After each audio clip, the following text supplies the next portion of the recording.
Apalagi ketika ibu rajin mengamalkan tadi sunnah-sunnah Rasul agar kita terjauh dari masalah. Selain tadi memperbanyak infak, sedekah, Bapak Ibu ya. Ingatlah ini memperbanyak sedekah Bu ya. Memperbanyak istighfar, termasuk mendawamkan sholat duha, apalagi sholat tahajud, itu bisa menjadi penerang nanti Bapak Ibu di alam kubur. Wabil khusus ketika ibu rajin membaca melaksanakan sholat duha disertai dengan membaca istighfar, luar biasa, berlapis-lapis itu. Kata Ustaz Salim Afillah ya, berkahnya itu berlapis-lapis. Tapi sedikit ingin saya luruskan Bapak Ibu, bila lepas paham oke. Ketika ibu sholat sunat duha atau sholat tahajud, terlebih sholat duha yang identik dengan konten rizki gitu kan, karena dalam doanya begitu, Allahumma in kana rizqu fis samai fa anzilhu wa in kana fil ardi fa akhrijhu wa in kana mu'assaran fayassirhu wa in kana ba'idan faqribhu wa in kana haraman fatahhirhu bihaqqi duhaika wa bahaika wa dan seterusnya lah. Ya Allah, jika rizki itu ada di langit maka turunkanlah. Jika rizki itu ada di dalam kedalaman bumi maka keluarkanlah. Jika dia jauh dekatkanlah. Jika dia sulit maka mudahkanlah. Jika dia haram atau sesuatu yang tidak disukai maka sucikanlah dan seterusnya. Jangan kemudian melulu ibu pahami bahwa kalau kita rajin sholat duha, rajin tahajud atau witir, pasti kita diberikan rizki atau pasti kita dibukakan rizki selebar-lebarnya. Khawatirnya ketika kita ibu rajin duha tiap waktu, tiap pagi tidak pernah kelewatan, tapi rezeki teh sakitu-kitu nawe teu naik-naik. Dagang sakitu keneh ya. Teu aya peningkatan misalnya, apalagi pelanggannya makin sini makin surut misalnya. Boleh jadi pemahaman kita yang keliru. Harus ibu pahami justru ketika ibu bapak bisa istiqomah tadi salat duha, apalagi disertai setelahnya dengan istighfar, astagfirullah, astagfirullah, astagfirullah, astagfirullah dan seterusnya. Pahamilah Bapak Ibu, justru duha itu adalah rezeki bagi ibu. Pak, ketika Bapak istiqomah sholat duha, itulah rezeki yang Masya Allah nggak bisa dibandingkan dengan sekedar dapat laba yang besar dalam dunia, dalam dagang bisnis, ya, dapat penghasilan, dapat bonus, dapat nggak ada bandingannya. Syukurilah. Kalau ibu bapak masih istiqomah tadi istighfar, istiqomah sholat duha, ini perlu saya luruskan Bapak Ibu. Justru duha itu adalah rezeki.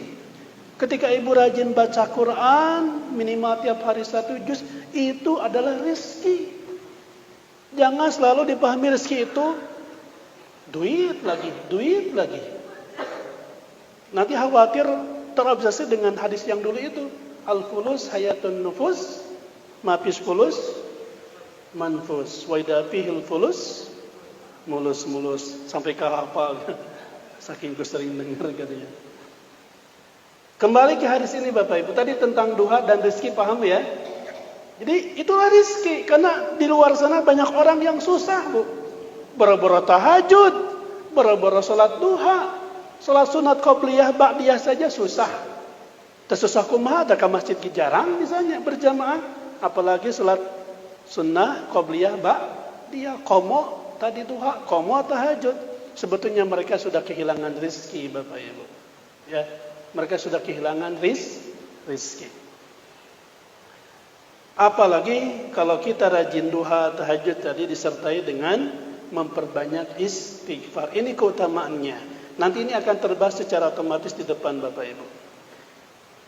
Dan kita sebagai manusia pelaku dosa tadi kan mahalul khata' wan nisyan, seharusnya malu kepada Nabi Muhammad sallallahu alaihi wasallam.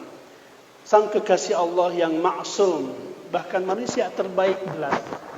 Beliau adalah ahli, saya sebut ini ya, ahli pakarnya istighfar. Padahal beliau sudah jelas ya dijamin masuk surga. Bukan hanya masuk surga, sebagai penghulu dan pemimpin ahli surga. Ya, dosa-dosanya dan tidak beliau terbebas dari dosa. sudah Allah ampuni, ya, yang lalu maupun yang akan datang, ma taqaddama min wa ma ta'akhkhar. Tapi Masya Allah, Rasulullah tidak pernah terputus beristighfar, memohon ampun kepada Allah. Wallahi inni la astaghfirullah wa atubu ilaih fil yaumi aktsara min 70 marrah. Ini dalam hadis riwayat Bukhari nomor 6307. Jelas Bu ya? Ini penegasan. Sampai Rasulullah bersumpah, demi Allah, sungguh aku senantiasa beristighfar, memohon ampun kepada Allah dan bertobat kepadanya setiap harinya berapa kali? Versi hadis ini 70 marrah, 70 kali. Bila kirang yakin Bapak Ibu, lihat hadis berikutnya, riwayat Imam Muslim, substansinya sama. Ya ayuhan nas tubu ilallah wastaghfiruh fa inni atubu fil yaum berapa? Kam? Mi'ata marrah, 100 kali. Masya Allah Bapak Ibu ya. Rasul maksum, manusia terbaik, ya. Orang yang pertama nanti akan dibangunkan di alam mahsyar pasca hari kiamat dan hari kebangkitan, dan beliau yang pertama akan melewati as-sirat diikuti oleh umatnya, ya, dan orang yang pertama masuk surga dan yang akan menyambut seluruh penghuni surga kala itu. Tapi beliau tidak pernah putus apa tadi? Istighfar, mohon ampun kepada Allah 70 sampai 100 kali. Itu selevel Rasul. Ini sering saya tegaskan. Terus kalau level kita gimana? Tukang dosa, menu-menu maksiat nampaknya setiap hari kita lakukan, ya, sejak menu sarapan sampai siang, sore, sampai malam, ya, rasa-rasanya kita Masya Allah susah luput dari dosa Bapak Ibu. Maka seharusnya selevel kita bukan lagi 70 kali, bukan lagi 100 kali, ya. Dosisnya harus ditingkatkan. Betapun saya pertegas Bapak Ibu, ini bukan masalah angka, punten. Bukan masalah 70-nya, 100-nya. Para ulama menegaskan sebetulnya tidak ada batasan berapa kali kita harus istighfar. Memang ada hadis secara khusus, ya, tentang dibaca 3 kali ba'da sholah. Tapi itu bukan berarti saklek hanya 3 kali. Substansinya adalah Rasul memperbanyak istighfar. Ya, rasio banyak itu tidak bisa ditentukan Bapak Ibu. Kalau kata Imam An-Nawawi dalam kitab Al-Adhkar, kenapa Rasul memberikan informasi beliau saja per hari 70 hingga 100 kali. Ini adalah peringatan buat kita sebagai manusia pelaku dosa. Kita harus lebih dari itu kualitas banyaknya atau kuantitas istighfarnya. Bisa dipahami ya? Iya. Ya kalau kita mungkin nggak cukup 100 kali. Guru saya Ustaz Syihabuddin Bu, ketika saya kemarin reuni di Iskarima Solo Jawa Tengah itu berulang-ulang menegaskan kepada kami, apalagi di zaman sekarang yang banyak fitnah, ya, fitnah, cobaan untuk mata kita, fitnah untuk telinga kita, fitnah untuk lidah kita, dan fitnah untuk hati kita. Maka beliau amanat kepada kami para hufaz, alumni, antum mohon setiap pagi dan petang jangan luput dari membaca istighfar. Amalkan 100 kali deh, ya. Coba Bu, pernah dicoba enggak baca istighfar 100 kali? Yang simpel aja. Astaghfirullahaladzim, astaghfirullahaladzim. Demi Allah Bu, enggak sampai 15 menit, enggak, 10 menit juga enggak. Kurang lebih 10 menit lah kalau santai. Ya. Tapi betul dihayati, astaghfirullahaladzim, astaghfirullahaladzim, astaghfirullahaladzim. Ya, sambil dihayati, ingat dosa-dosa kita Bapak Ibu ya, yang kemarin, yang tadi malam. Kalau kita istighfarnya pagi-pagi, kalau kita istighfarnya sore atau malam, ya kita ingat dosa-dosa yang tadi pagi, siang, sore sampai malam. Enggak ngabisin waktu, ya. Enggak ngabisin waktu kayak ibu kalau nonton Ikatan Cinta. Enggak. Ikatan Cinta 1,5 jam sampai 2 jam katanya. Alhamdulillah saya sudah enggak pernah nonton Bapak Ibu ya. Termasuk di rumah juga, ya, istri udah pada bosan lah di rumah juga. Ya, yang penting sekarang kita Bapak Ibu tinggal seueur bencana musibah di mana-mana ulah kajong-jonan, ulah kajong-jon. Dan kayak kejadian yang di Jember tadi pagi kan diwawancara itu di tengah perumahan elit ya, mobil sampai ngararamang gitu. Masya Allah, kebayang Bapak Ibu kalau Ibu lagi nonton, lagi ghaflah, lalai kepada Allah, nggak lagi zikir gitu ya. Apalagi lagi maksiat, tahu-tahu datang banjir, datang bencana, naudzubillah.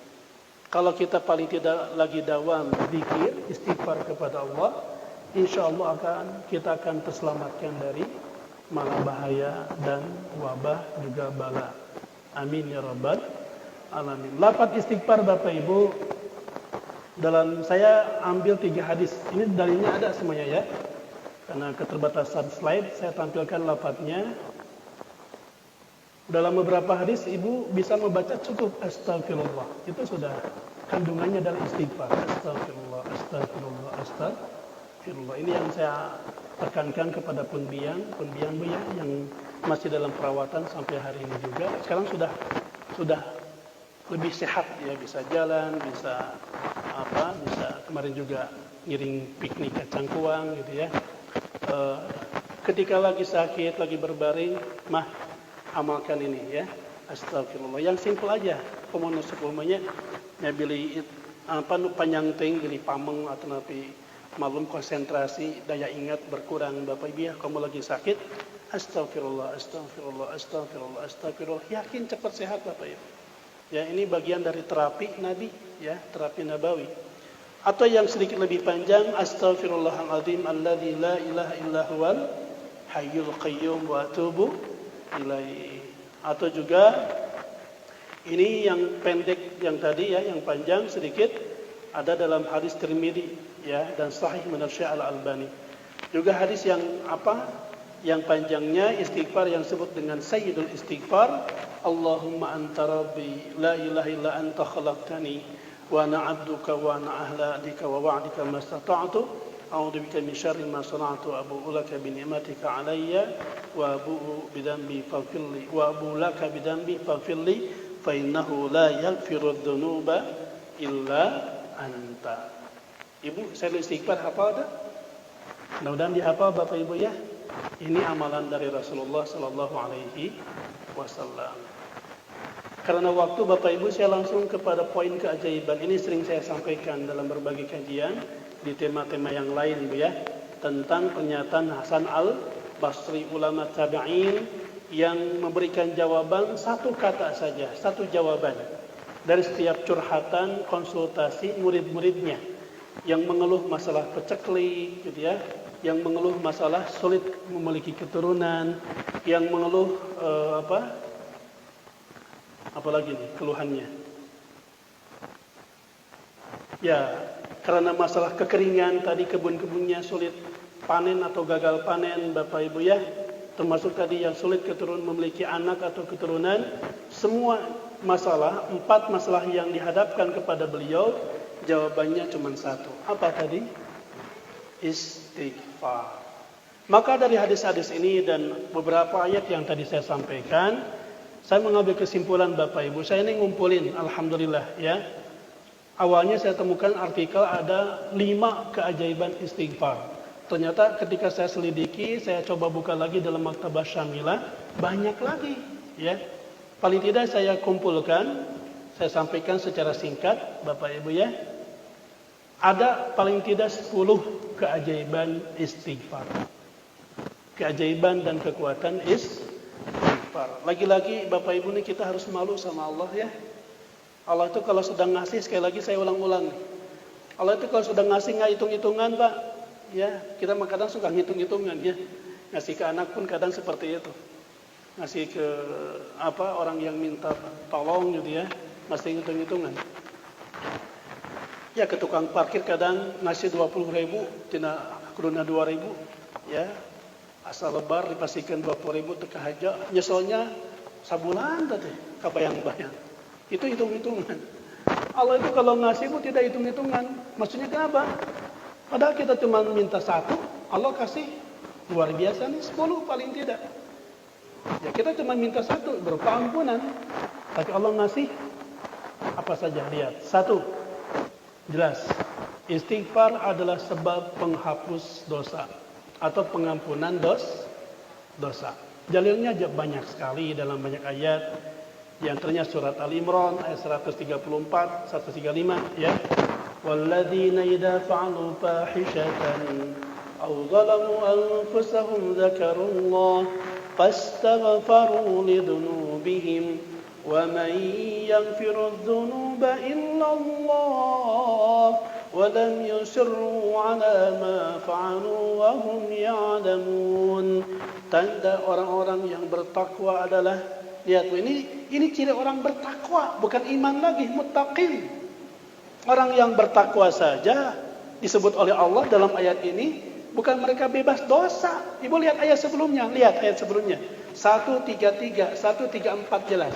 Ketika Allah sebutkan wasari'u ila maghfirati mir rabbikum wa jannatin 'arduhas samawati wal ardu iddat lil Bu, yang Allah bicarakan di sini bukan orang bodoh, bukan orang tukang dosa maksiat, orang muttaqin.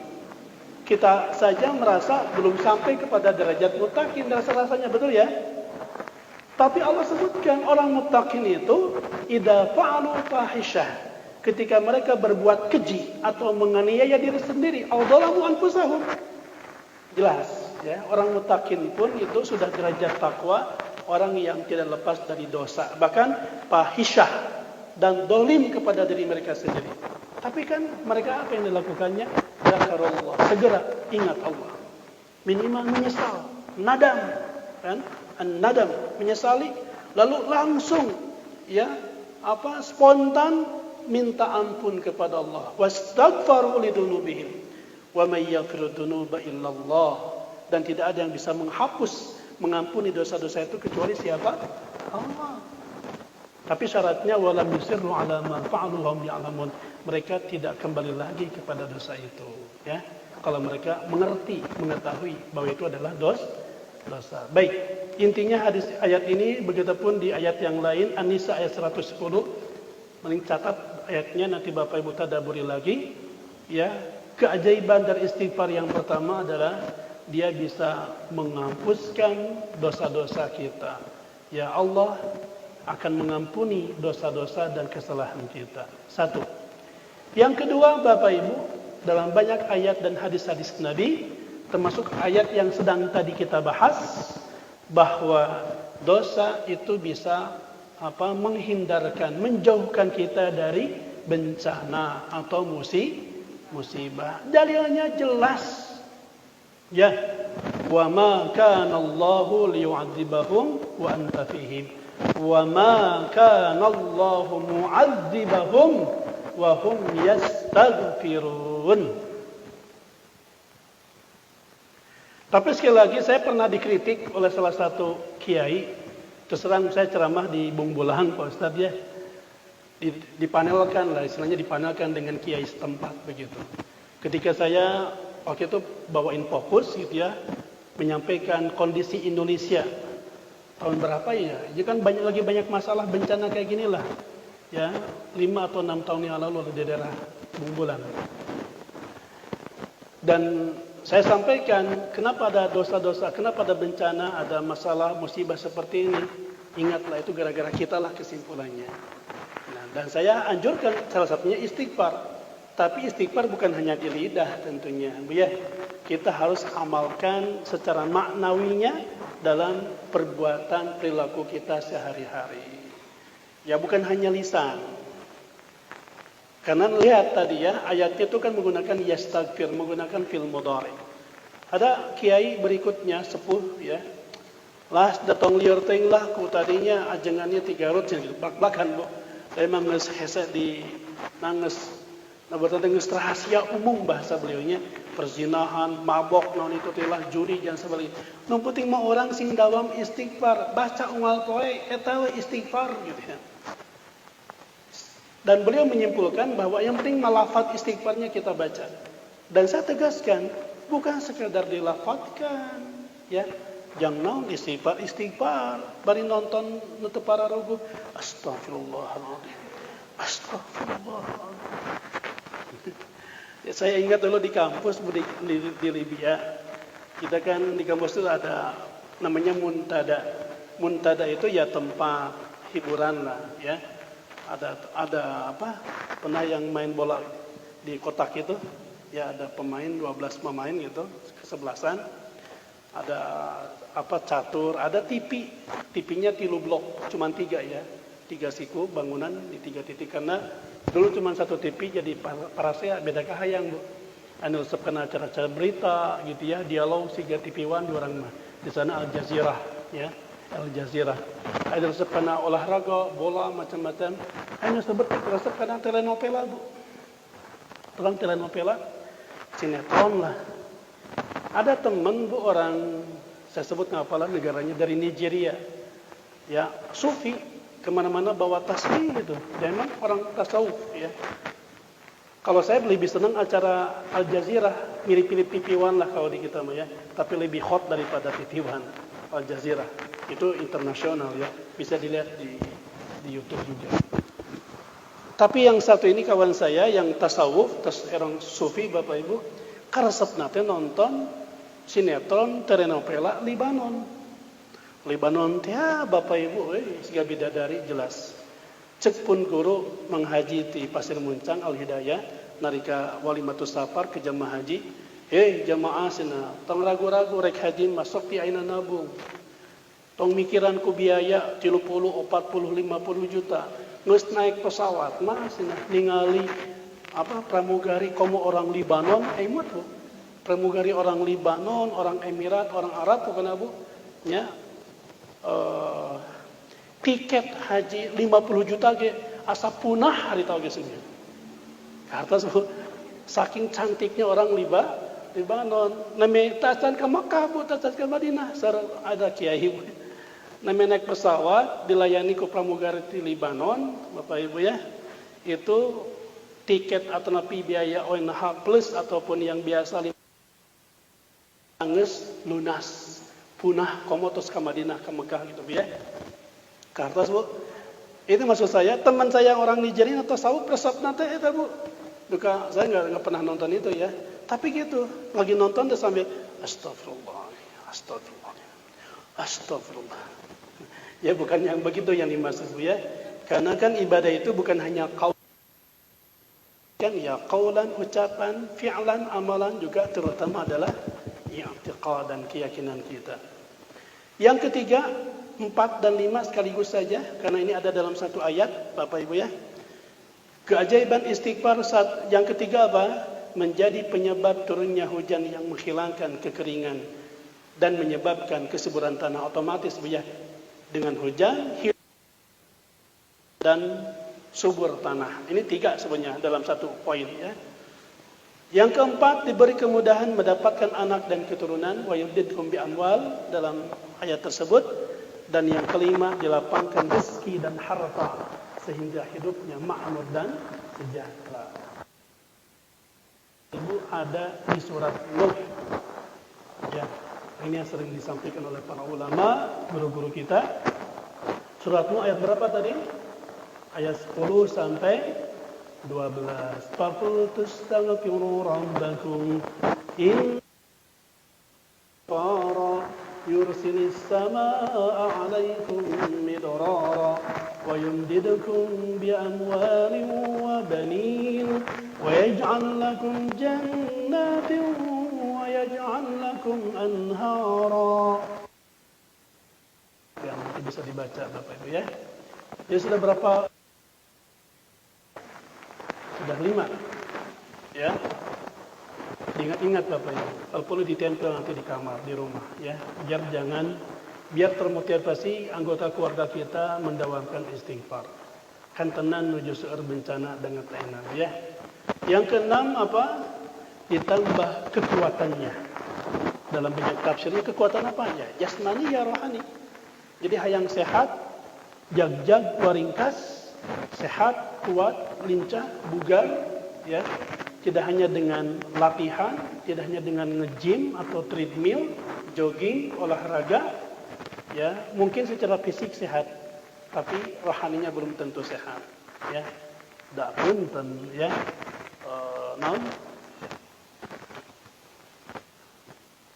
Ya kayak gigolo-gigolo gitu ya. Pelacur laki-laki itu kan kadang di beberapa kota mah jadi hadiah arisan ibu-ibu sosialita, punten Bu ya. Itu kan tren ya. Pernah dibahas di acara TV One malam-malam tuh tentang apa gitu ya. Itu situasi sosial masyarakat di perkotaan. Para gigolo itu Bapak Ibu yang terpilih pasti orang yang seterak gitu ya. Seseg non seterak. Iya, pokoknya mah yang jag-jag, yang prima, yang fit begitu ya. Tapi kan rohaninya bukan hanya rapuh ya, hancur gitu. Istighfar, Allah berjanji akan menguatkan kita. Dalilnya ada di surat Hud, surat ke-11 ayat 52. Betul? Oh, belum muncul ayatnya ya. Dan dia berkata, hai kaumku, mohonlah ampun kepada Tuhanmu ya.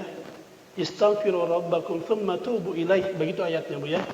Niscaya dia menurunkan hujan yang sangat deras atasmu, nih yang sedang kita nikmati, dan dia akan menambahkan kekuatan kepada kekuatanmu, dan janganlah kamu berpaling dengan berbuat dosa. Kekuatan kepada kekuatanmu.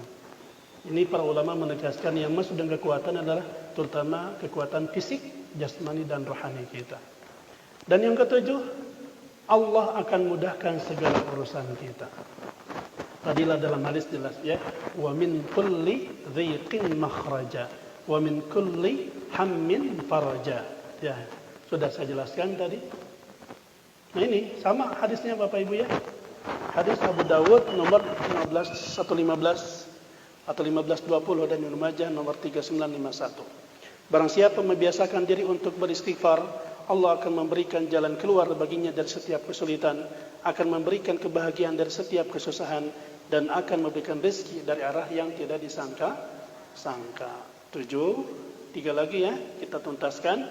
Dan keajaiban istighfar berikutnya adalah Allah berikan kenikmatan yang baik. Ya, nikmat yang baik-baik, yang hasanah secara terus-menerus. Dalilnya Bapak Ibu lihat masih di surat Hud ayat 3 ya, ayat 3-nya. Kemudian jamaah rahimakumullah yang ke-9, istighfar juga di antara fadilah dan keajaibannya adalah penyebab turunnya rahmat dan kasih sayang Allah Subhanahu wa taala. Tuh Bapak Ibu ya, ini yang paling mahal bagi orang yang beriman. Buat apa kita punya harta, punya kedudukan, anak-anak sehat ya, bisnis maju dan sukses, kalau justru kita jauh dari rahmat Allah. Kalaupun kita kaya, sukses ya, dan seterusnya, tapi jauh dari rahmat Allah, ya itulah istidraj. Naudzubillah. Banyak orang yang tidak pernah sholat, boro-boro ke masjid, apalagi sedekah ya, tapi kok kaya ya, rumahnya megah, mobilnya tidak terhitung, garasinya berapa losin gitu ya. Ya itulah istidraj. Naudzubillah min dzalik. Dan yang terakhir ke-10, Allah akan hapus kejelekan orang tersebut yang senantiasa beristighfar dan akan diangkat derajatnya. Surat An-Nisa ayat 110. Allah berfirman, dan barang siapa yang mengerjakan kejahatan dan menganiaya dirinya, kemudian ia mohon ampun kepada Allah, niscaya ia mendapati Allah Maha Pengampun lagi Maha Penyayang. Di antara beberapa kekuatan bahkan keajaiban istighfar yang disyariatkan oleh Allah Subhanahu wa taala, diamalkan dan diwariskan ya oleh Rasulullah SAW juga para sahabatnya pada kita sebagai hamba-hamba yang beriman. Oleh karenanya mudah-mudahan ya untuk hari-hari berikutnya, mudah-mudahan menjadi hari-hari yang senantiasa kita bingkai, kita hias dengan amalan yang utama, diantaranya selain kita memperbanyak dzikir kepada Allah, tilawah Al-Quran, terutama adalah jangan abai dengan fadilah al-istighfar yang jelas tadi disampaikan berbagai fadilah dan keajaiban-keajaibannya. Demikian, semoga bermanfaat. Wallahu a'lam. Subhanakallah wa bihamdik, asyhadu an la ilaha illa anta, astaghfiruka wa atubu ilaik. Assalamualaikum warahmatullahi wabarakatuh.